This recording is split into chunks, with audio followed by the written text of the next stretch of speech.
Sejarah Filsafat Barat, buku karya Bertrand Russell, bab 27, Kaum Epikurean.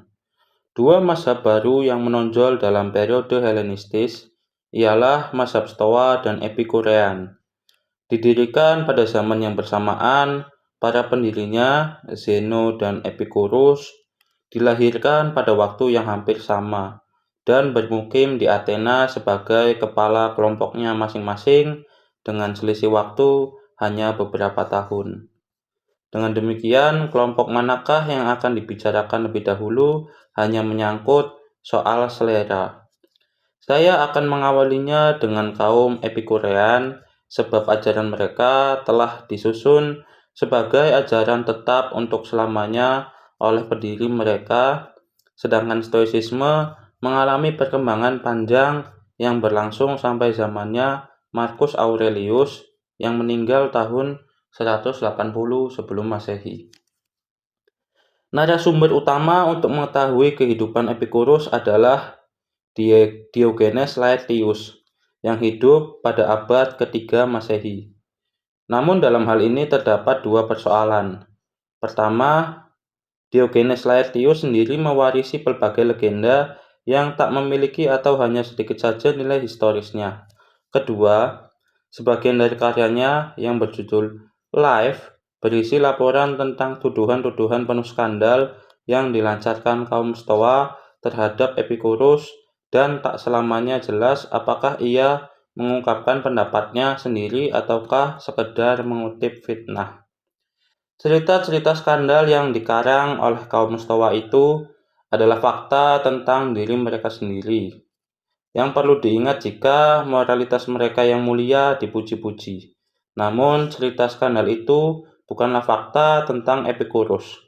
Sebagai misal, ada dongengan bahwa ibu Epicurus adalah seorang dukun, yang mengenai hal itu Diogenes mengungkapkan.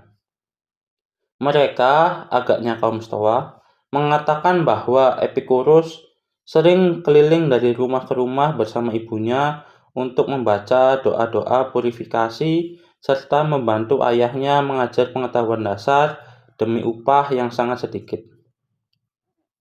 Mengenai hal ini, Bailey berkomentar, kalau memang benar cerita bahwa ia berkeliling bersama ibunya sebagai pembantu dukun yang membacakan mantra-mantra ibunya, mungkin sejak usia yang masih sangat dini, ia memang telah mendapatkan inspirasi untuk membenci tahayul, yang kemudian menjadi ciri yang sangat menonjol dalam ajarannya. Teori ini menarik, namun jika mengingat watak masyarakat zaman antik yang agak belakangan sedemikian culasnya dalam mengarang-arang cerita, saya tidak sependapat bahwa teori di atas cukup beralasan. Fakta yang menyanggah teori itu adalah bahwa Epicurus memang luar biasa cinta kepada ibunya. Betapapun demikian, fakta-fakta utama kehidupan Epicurus agaknya cukup pasti. Ayahnya adalah seorang warga pendatang dari Athena yang hidup miskin di Samos. Epicurus dilahirkan pada tahun 342 sampai 341 sebelum Masehi. Namun tak diketahui apakah ia lahir di Samos ataukah di Attika. Akan tetapi ia melewatkan masa remajanya di Samos. Ia menyatakan bahwa ia mulai mempelajari filsafat pada umur 14 tahun. Pada usia 18, sekitar saat meninggalnya Alexander, ia pergi ke Athena, tampaknya untuk mengesahkan kewarganegaraannya. Namun ketika ia pergi ke Athena, itu masyarakat pendatang dari Athena diusir keluar dari Samos 322 sebelum Masehi. Keluarga Epicurus menjadi pengungsi di Asia Kecil, di mana Epicurus berkumpul kembali dengan mereka. Di Taos, apakah pada masa ini atau mungkin lebih awal, ia diajar filsafat oleh seorang bernama Nausipanes, yang agaknya adalah seorang pengikut Demokritus. Walaupun filsafat Epicurus yang telah matang lebih banyak bersumber dari pandangan Demokritus ketimbang filsuf lain manapun, ia senantiasa memperlihatkan sikap yang melecehkan Nausipanes, yang ia sindir dengan julukan si kerang. Pada tahun 311 sebelum Masehi, ia mendirikan sekolahnya. Pertama-tama di Mitilene, kemudian di Lampsakos, dan sejak tahun 307 sebelum Masehi dan seterusnya di Athena, di mana ia meninggal pada tahun 270 sebelum Masehi. Sesudah menjalani tahun-tahun sulit di masa mudanya, kehidupannya di Athena cukup tenang dan hanya terganggu oleh kesehatannya yang buruk. Ia memiliki rumah dan taman yang agaknya terpisah dari rumah, dan di taman itulah dia mengajar. Ketiga saudaranya serta beberapa orang lainnya menjadi anggota sekolah itu sejak awal. Namun di Athena, anggota komunitasnya meningkat, yang bukan hanya terdiri dari para siswa filsafat, namun juga sahabat-sahabat dan anak-anak mereka, para budak dan hetaerai.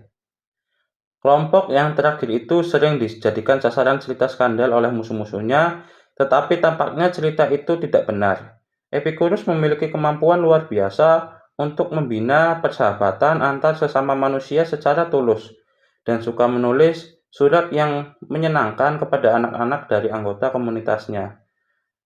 Dalam berperilaku, ia tidak menunjukkan sikap bermartabat dan serius, sebagaimana lazim terjadi pada para filsuf kuno. Nada surat-suratnya sangat wajar dan tidak dibuat-buat. Kehidupan komunitas itu sangat sederhana, yang sebagian karena prinsip mereka dan sebagian lagi bisa dipastikan karena keterbatasan dana, makanan dan minuman. Mereka terutama adalah roti dan air, yang menurut Epicurus terasa sangat memuaskan. Tubuhku merasakan kenikmatan, ujarnya. Ketika aku hidup hanya dengan roti dan air dan kunistakan berbagai kesenangan serba mewah, bukan karena kesenangannya itu sendiri, namun karena ketidaknyamanan yang diakibatkannya. Komunitas itu secara finansial, setidaknya untuk sebagian, tergantung pada sumbangan sukarela. Kirimilah aku sedikit keju awetan, tulisannya. Sehingga jika aku menghendaki, aku bisa mengadakan pesta kepada sahabat lainnya. Kirimilah kami sumbangan untuk menyediakan pangan bagi paguyuban kita yang suci, atas nama dirimu sendiri dan anak-anakmu. Dan lainnya lagi. Satu-satunya sumbangan yang kuminta adalah demikian. Memerintahkan para siswa untuk mengirim aku sekalipun mereka berada di antara orang-orang Hiperborea. Aku berharap bisa mendapatkan darimu masing-masing 220 drachmae setiap tahunnya dan tidak lebih dari itu. Sepanjang hidupnya kesehatan Epicurus buruk, namun ia belajar bersih tahan dengan amat tabah. Adalah Epicurus dan bukan orang Stoa yang pertama kali menyatakan bahwa manusia bisa berbahagia di tengah penderitaan. Dua surat yang pernah ia tulis, yang satu ditulis beberapa hari menjelang kematiannya dan satu lagi pada hari kematiannya, bisa menunjukkan bahwa memang benar ia berpendapat demikian. Yang pertama menyebutkan, 7 hari sebelum menulis surat ini, ketakberdayaanku menjadi sempurna, dan aku menanggung rasa sakit yang semestinya akan mengantar manusia menuju hari terakhirnya. Jika sesuatu terjadi padaku, bersediakah engkau merawat anak-anak Metrodorus selama 4 atau 5 tahun? Namun tak perlu kau membelanjakan bagi mereka lebih dari apa yang kini kau belanjakan bagi diriku. Surat kedua menyebutkan, pada hari yang sangat membahagiakan dalam hidupku ini, saat aku berada di ambang maut, aku tulis surat ini untukmu. Penyakit yang menimpa kandung kemih dan perutku sedang kambuh, tak kurang parahnya dari biasanya. Namun berkebalikan dari semuanya ini adalah timbulnya kebahagiaan dalam hatiku karena teringat percakapanku denganmu. Seperti yang bisa kuharapkan dari pengabdianmu sejak remaja kepadaku dan kepada filsafat. Tolong rawatlah anak-anak Metrodorus. Metrodorus yang merupakan salah satu di antara murid-muridnya yang pertama telah meninggal. Di dalam wasiatnya Epicurus menghendaki agar anak-anak Metrodorus itu dirawat. Walaupun Epicurus adalah seorang yang lembut dan baik hati terhadap kebanyakan orang, sisi karakternya yang lain tampil di dalam hubungan dirinya dengan para filsuf, terutama mereka yang bisa dianggap telah memberikan piutang budi kepada Epicurus. Aku kira, begitu ujarnya. Para penggerutu itu akan percaya bahwa aku adalah murid si kerang, Nausipanes, dan telah mendengarkan pelajarannya bersama-sama dengan beberapa pemuda pemabuk, sebab dia itu memang busuk dan perilakunya tak mungkin bisa mengantar pada kebijaksanaannya. Epicurus tak pernah mengakui sejauh manakah hutang budinya pada Demokritus, dan mengenai Leucippus, ia mengatakan bahwa tak ada filsuf semacam itu. Maksudnya tentu saja bukannya tak ada orang demikian itu, melainkan bahwa orang tersebut bukanlah filsuf. Diogenes Laertius memberikan daftar lengkap tentang semua julukan melecehkan yang menurut dugaannya ditujukan pada kebanyakan filsuf terkemuka pendahulunya. Di samping rendahnya penghargaan terhadap para filsuf lain, muncul pula kesalahan besar lainnya, ialah dogmatisme diktatorial. Para pengikutnya wajib mempelajari semacam syahadat yang membentuk doktrin-doktrinnya yang tidak boleh mereka persoalkan. Sampai di belakang hari pun, tak ada muridnya yang menambahkan suatu gagasan atau memodifikasinya ajarannya. Ketika 200 tahun kemudian Lucretius menggubah filsafat Epicurus menjadi syair, sejauh yang dapat dipastikan ia juga tak menambahkan pemikiran teoritis apapun terhadap ajaran gurunya. Sejauh perbandingan bisa dilakukan, filsafat Lucretius tetap bergandengan erat dengan filsafat yang menjadi sumbernya, dan dari sisi lain pada umumnya dianggap bahwa karya Lucretius bisa dipakai untuk mengisi kekosongan dalam pengetahuan kita yang disebabkan oleh musnahnya karya-karya Epicurus yang berjumlah 300 buku. Di antara karya-karyanya tak ada yang tertinggal kecuali sedikit surat, beberapa fragmen tulisan, dan sebuah pernyataan tentang doktrin-doktrin utama. Filsafat Epicurus seperti semua pemikiran pada zamannya, dengan agak mengecualikan skeptisisme, terutama dibangun untuk menjaga ketentraman batin. Ia menganggap kenikmatan sebagai yang baik dan tetap memegang teguh dengan konsistensi yang luar biasa terhadap segala konsekuensi dari pandangan ini. Kenikmatan, ujarnya, adalah awal dan akhir hidup yang penuh berkah. Diogenes Laertius menyitir ucapannya dalam buku The End of Life. Aku tidak tahu bagaimana cara mengkonsepsikan kebaikan jika aku menghindari kenikmatan lidah, menghindari kenikmatan cinta, serta kenikmatan-kenikmatan pendengaran dan penglihatan lainnya.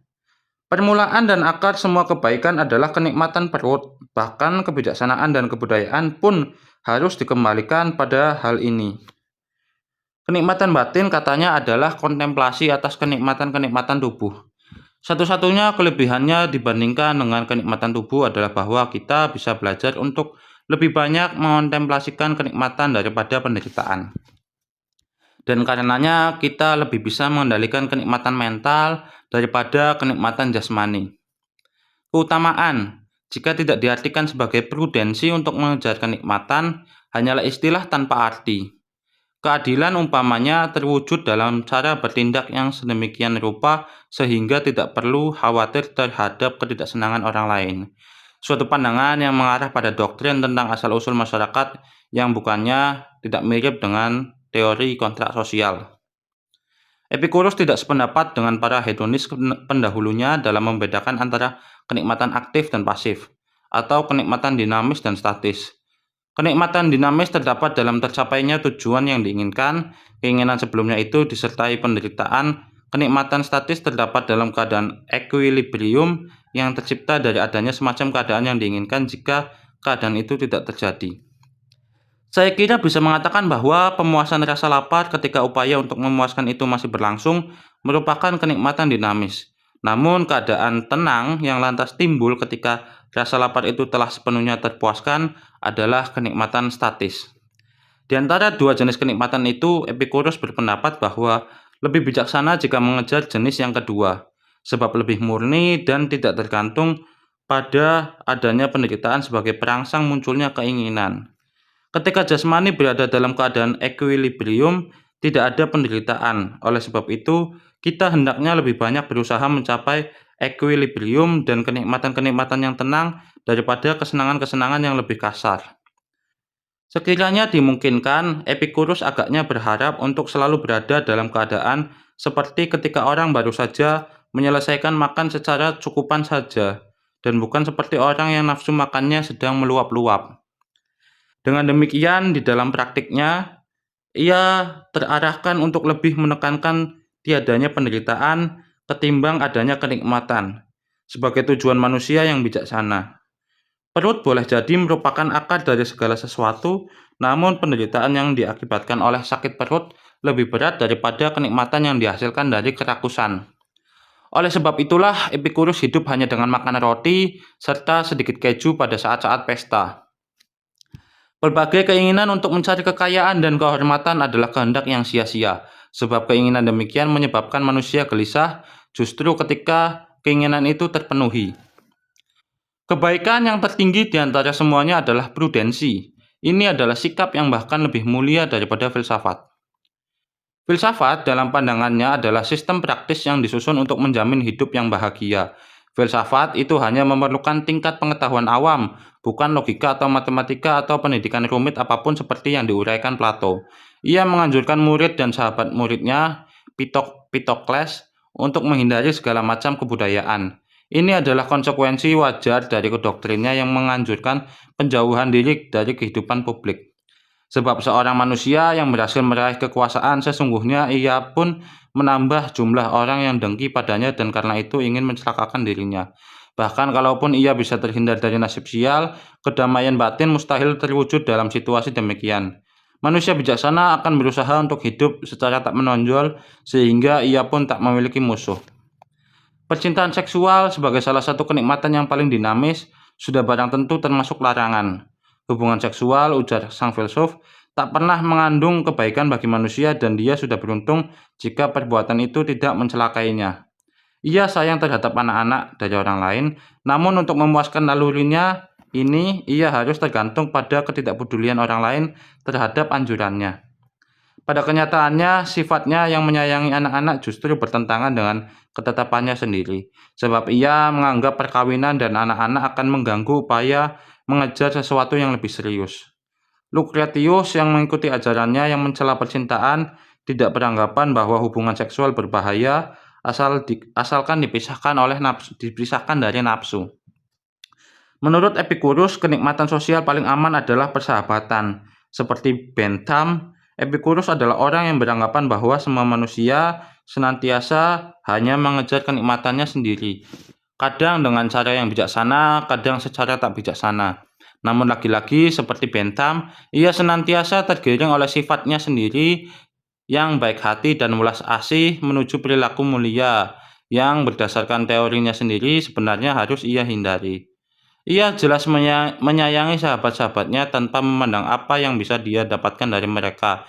Namun ia meyakinkan dirinya sendiri bahwa ia adalah seorang yang mementingkan diri sendiri bagaimana yang dikatakan dalam filsafatnya bahwa demikianlah sifat semua manusia.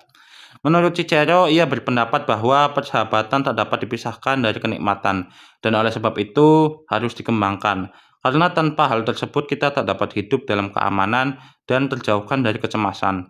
Tak pula bisa merasakan kenikmatan, akan tetapi kadangkala bisa dikatakan ia melupakan teori-teorinya. Semua persahabatan pada dirinya sendiri memang dikehendaki, ujarnya. Sembari menambahkan, kendati persahabatan itu muncul dari kebutuhan akan bantuan. Meskipun di mata orang lain etikanya tampak sulit dan tidak mencerminkan kemuliaan moral, Epikurus adalah seorang yang sangat bersungguh-sungguh. Seperti telah kita simak, ia menyebutkan komunitas di tamannya sebagai paguyuban kita yang suci. Ia menulis buku On Holiness. Ia memiliki semangat utuh sebagai seorang pembaharu agama. Ia tentu memiliki rasa prihatin yang kuat terhadap penderitaan umat manusia serta keyakinan yang tak terguncangkan bahwa beban mereka akan jauh lebih ringan jika orang-orang bersedia mengikuti filsafatnya. Ini adalah filsafatnya orang yang sakit-sakitan, yang disusun agar sesuai bagi dunia, di mana kebahagiaan yang secara petualangan telah sulit dirasakan. Sedikit makan, sebab khawatir sakit lambung. Sedikit minum, sebab cemas akan hari esok. Menjauhi politik, percintaan, dan segala kegiatan yang terlampau bergairah. Jangan mengikatkan diri pada perkawinan dan memiliki anak. Di dalam kehidupan batinmu, ajarilah dirimu untuk lebih banyak merenungkan kenikmatan daripada penderitaan.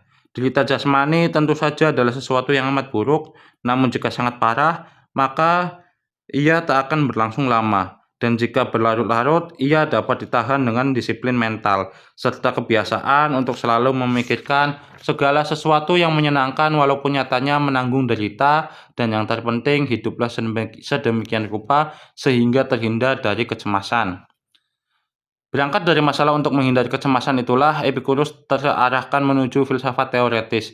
Ia berpendapat bahwa dua sumber utama kecemasan adalah agama dan rasa takut akan kematian yang saling berkaitan, sebab agama mengajukan pandangan bahwa orang yang mati tak mendapat kebahagiaan. Karena itulah ia mengupayakan suatu metafisika yang mampu membuktikan bahwa para dewa tidak turut campur dalam urusan-urusan manusia dan bahwa jiwa akan musnah bersama tubuh.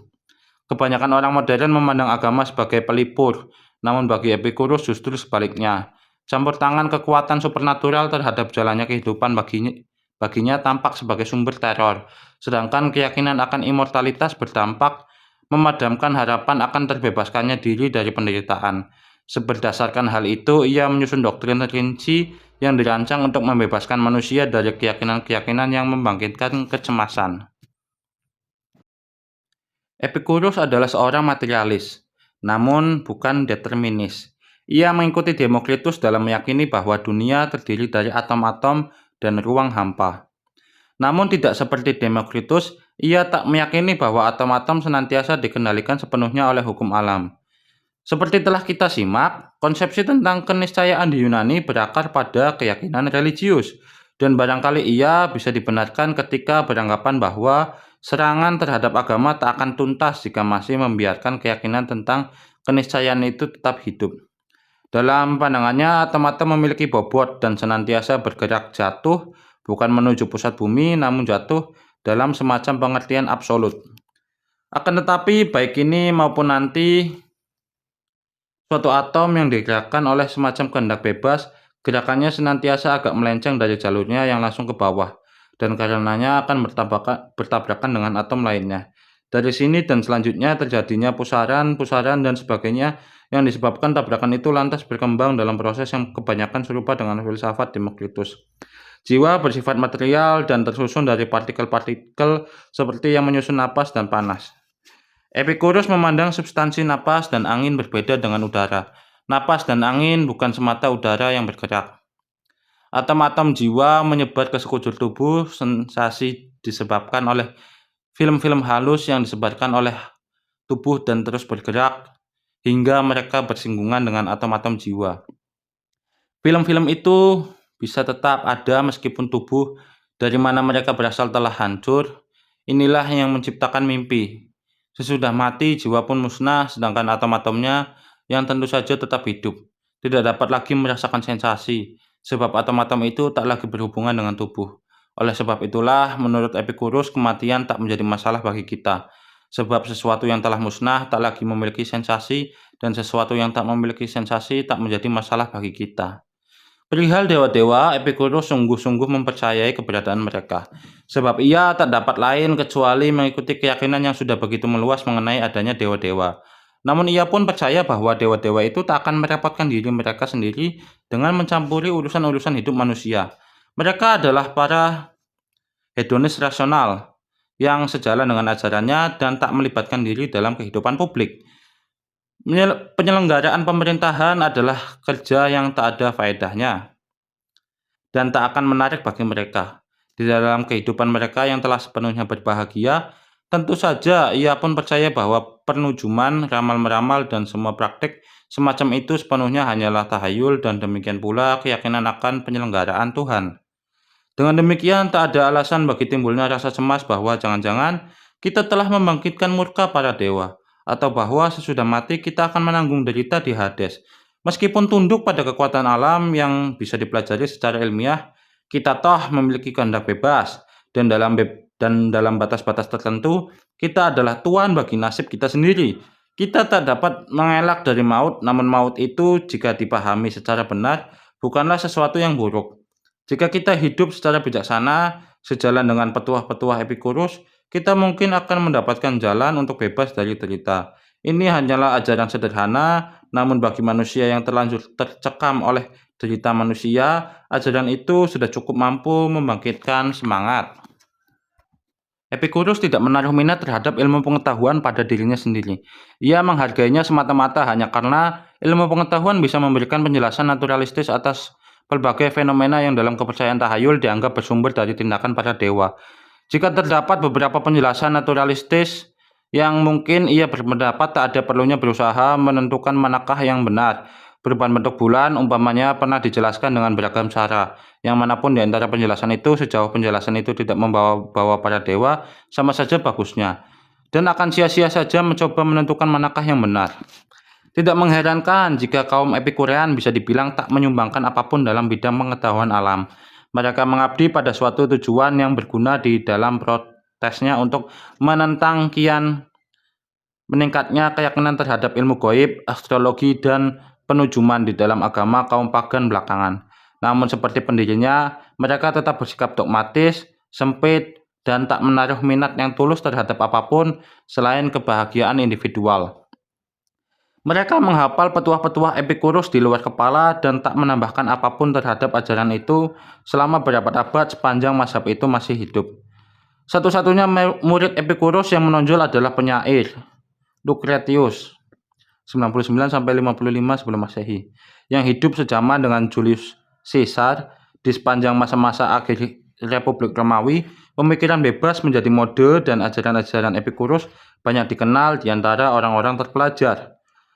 Kaisar Augustus memelopori kebangkitan kembali pengetahuan purba berupa keutamaan kuno dan agama kuno yang menyebabkan syair Lucretius On the Nature of Things tak lagi populer, dan tetap demikian keadaannya hingga zaman Renaissance.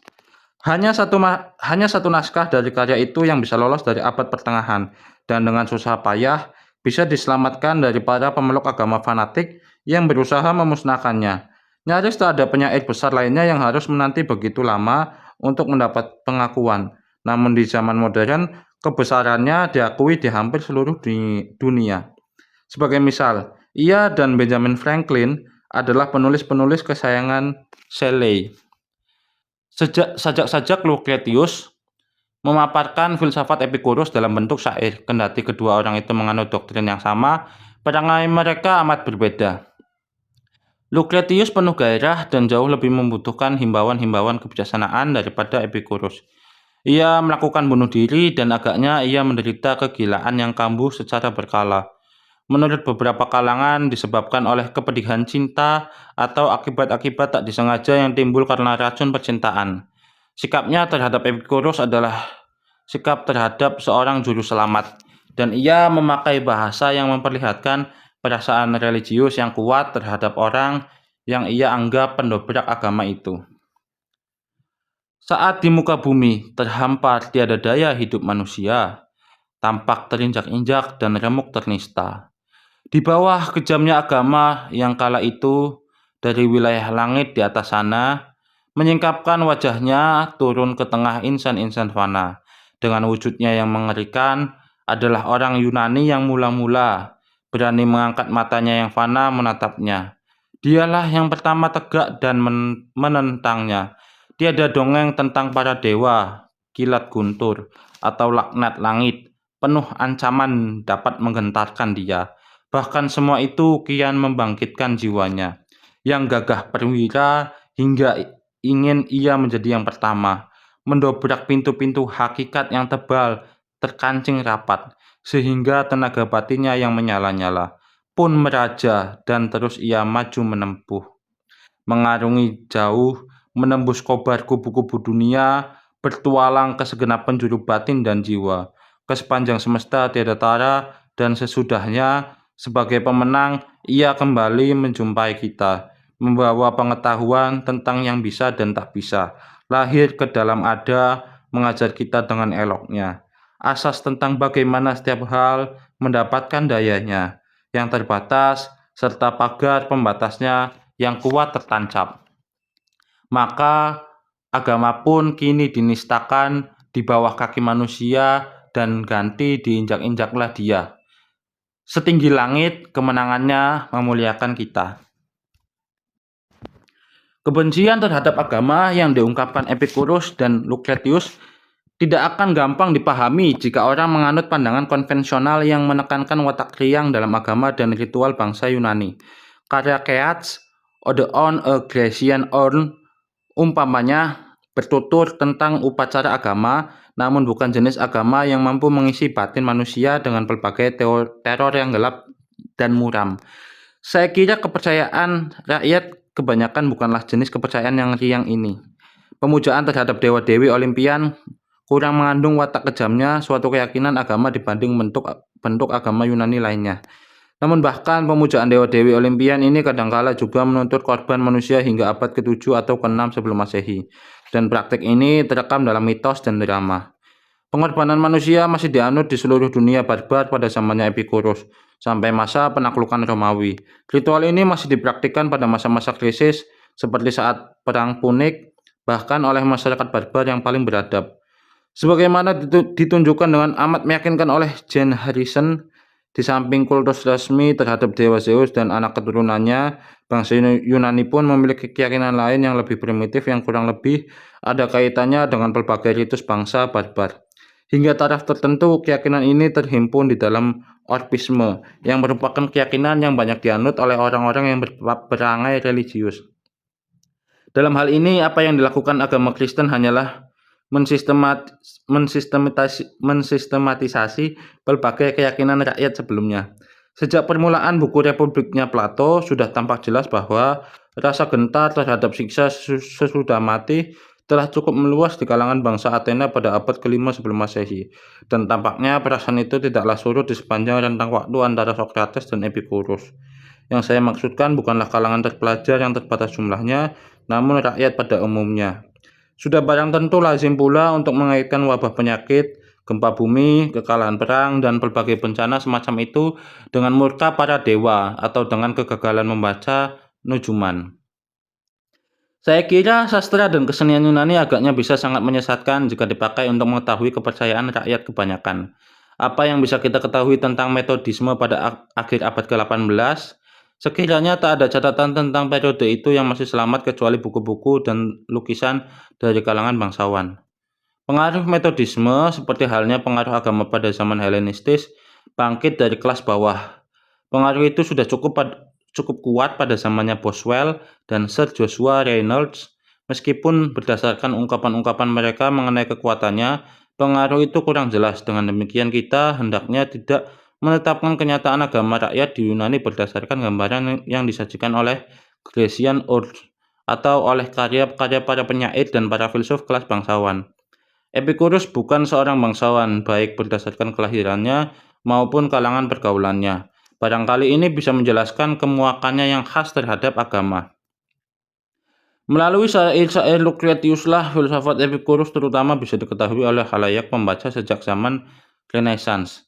Apa yang terutama menyebabkan mereka terkesan jika mereka bukanlah para filsuf profesional adalah perbedaannya yang tajam dengan keyakinan Kristen mengenai persoalan-persoalan seperti materialisme, penolakannya terhadap paham penyelenggaraan Tuhan, dan penyangkalannya terhadap immortalitas. Apa yang terutama menarik perhatian seorang pembaca modern adalah bahwa pandangan-pandangan tersebut yang di masa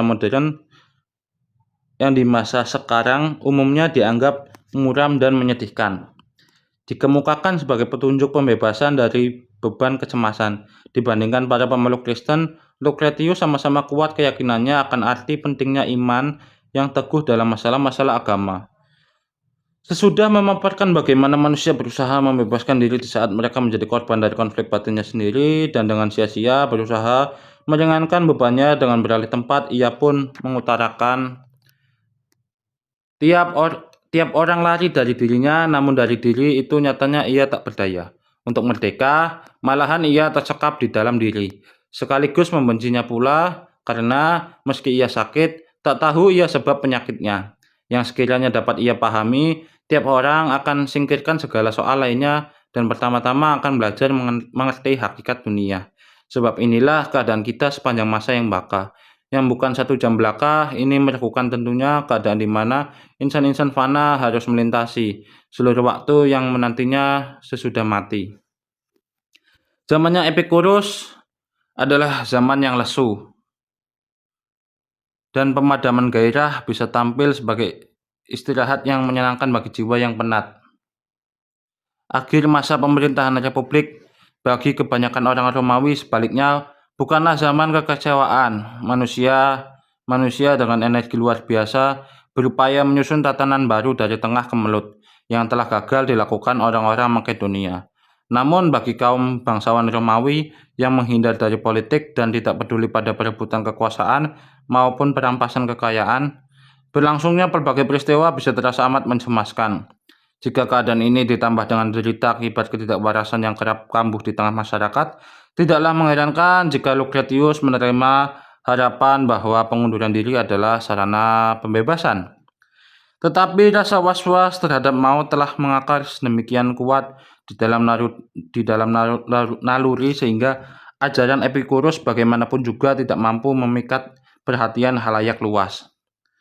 Ajarannya tetap merupakan keyakinan dari golongan terpelajar yang terbatas.